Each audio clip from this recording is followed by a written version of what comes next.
朋友们，大家好！相信呢，大家都看到了，特朗普政府这次呢是气急败坏了，威胁对华加征100%的关税。那么这跟近期我们密集的出台关键物项的出口管制有没有关系呢？我们这次为什么要这么做呢？包括这跟华为前不久发布的智能世界2035报告，你说有关系吗？有什么关系呢？包括你看最近美股全线的暴跌了，未来会对我们的 A 股市场冲击是越来越大还是越来越小呢？包括美国与巴基斯坦达成的稀土合作协议，你说是在什么背景下加速推进的呢？以上这一系列问题的答案的线索都藏在我今天节目当中，个人观点仅供参考。我今天节目的标题：中国4张牌，一套精密设计的战略组合拳，特朗普反应过激，未来会怎么走？今天节目前半部分呢是浅水区讲面上的一些情况，后半部分呢会进入深水区，可能听起来呢会有一点深，有点专业。不过呢，大家如果仔细的去看，动脑筋的去听，相信都是能听懂看懂的。今天节目的最后呢还会有一个大的彩蛋，看来呢我又要换手机的铃声了。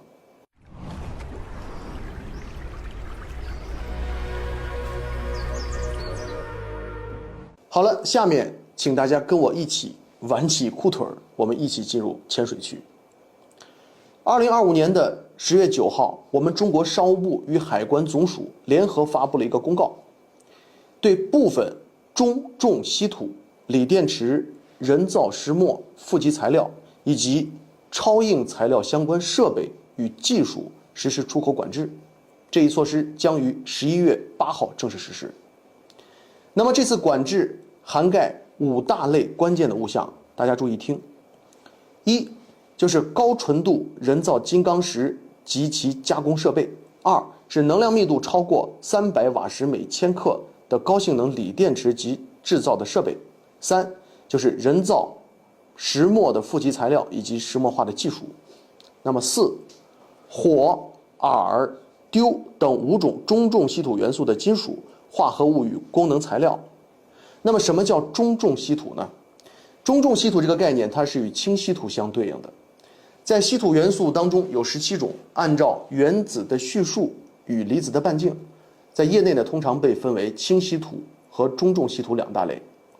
那么轻稀土镧、铯、钋、铝，它们量大价低，那么用途呢以抛光粉、催化亮剂为主。而中重稀土，你听，火、锗、钎、铧、铀、镉、锑、锑、铱、铠、抗、乙，这都属于中重稀土。好了，科普结束。那么你说以上5大类的关键物项有什么样的共同特点呢？无一例外，它们都是新能源、高端制造、国防军工的工业的血液。那么请大家注意，这一次呢，我们商务部在最新的回应当中有这么一句话，大家同样仔细的去听。当前世界局势动荡不安，军事冲突时有发生，中方注意到中重稀土相关物项在军事领域有重要应用。中国是负责任大国，依法对相关物项实施出口管制，目的是更好维护世界和平与地区稳定，履行防扩散等国际义务。那么大家听，我们这个回应是什么意思呢？水平高不高呢？就是说，过去我们大家都好好的做生意，都好好的过日子，大家相安无事，我们不管。但是今天你看世界这么乱，到处打仗，那我们中国作为负责任的世界大国，我们今天就要管一管了，水平相当高。那么大家尤其还要注意其中一个重点，为了世界和平，我们的出口管制这次并不是禁止出口，我们中国这一次并没有关闭出口的大门，而是什么呢？而是设立了一个审查机制，这个机制确保不流向军事用途或者其他敏感的领域。那么我们将要管制的消息，你看这次放出来之后，效果如何呢？一句话，全球市场随即震动。那么下面我带大家具体来看一看效果吧。德国汽车制造商紧急召开供应链会议，评估电动车电池材料供应的风险。同时，日本的磁材企业发现，他们所生产的永磁体如果含有0.1%以上中国中重稀土成分，出口急需中方许可。而美国国防部这次则讲，90天的稀土断供将导致78%的国防承包商停产。那么其中美国内政部长博古姆的一段采访，我给大家看一下。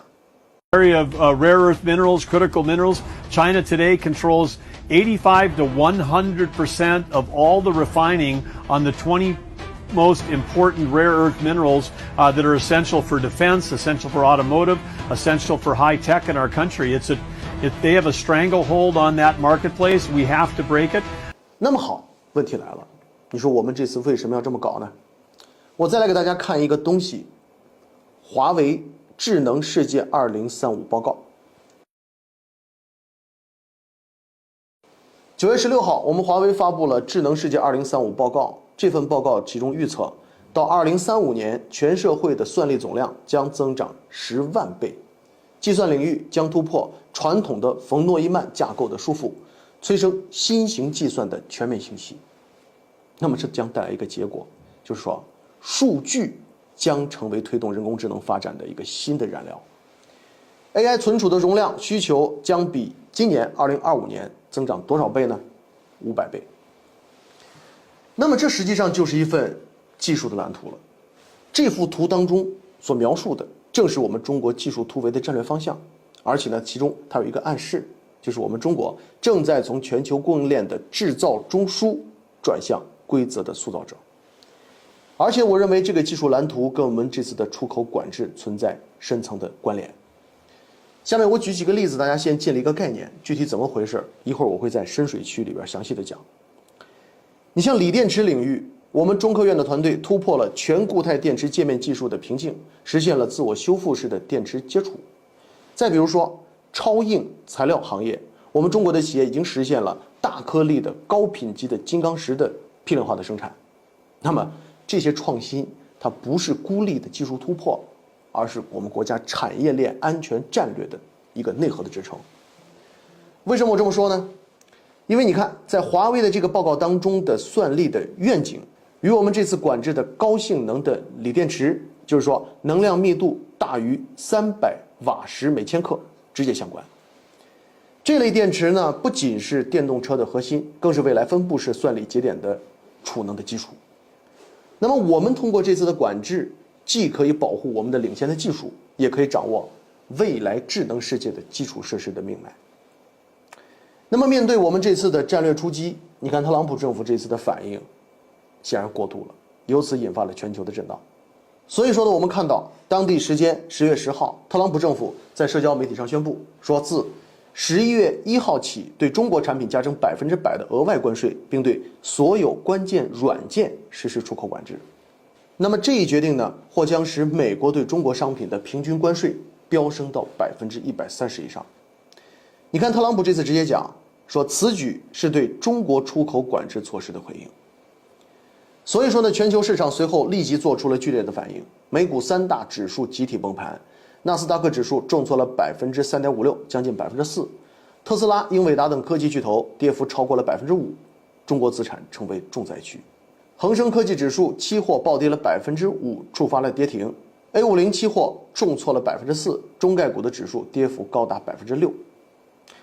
美国前财政部长的助理叫保罗·罗伯茨，他这次一语点破，他评价特朗普的这份声明说特朗普能得到的一切就是剥夺美国企业参与亚洲发展的机会。你看，一语点破。那么好，下面大家最为关心的问题来了。这个问题呢，其实我也很关心，因为我也参与了，持仓了。我认为短期的震荡肯定是有的，但是肯定是有限的。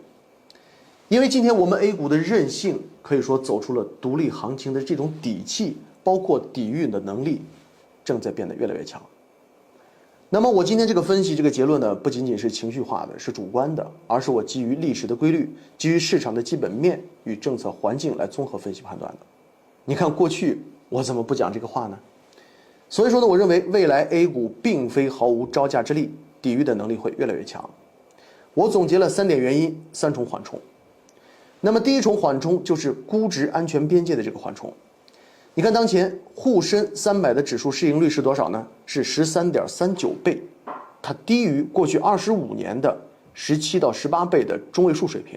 而美股呢，今天美股主要的指数市盈率高于 A 股将近40%，那么这种估值的差异意味着 A 股继续下跌，大幅下跌的空间是有限的。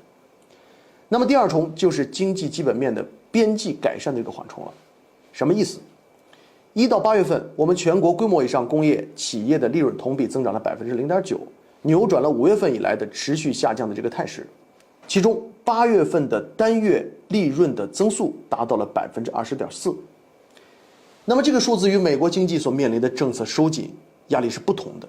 我们中国经济正在处于回升的这样一个通道，这种周期的错位使得我们 A 股独立运行有了一个基本面的条件。那么此外就是第三重的缓冲了，什么呢？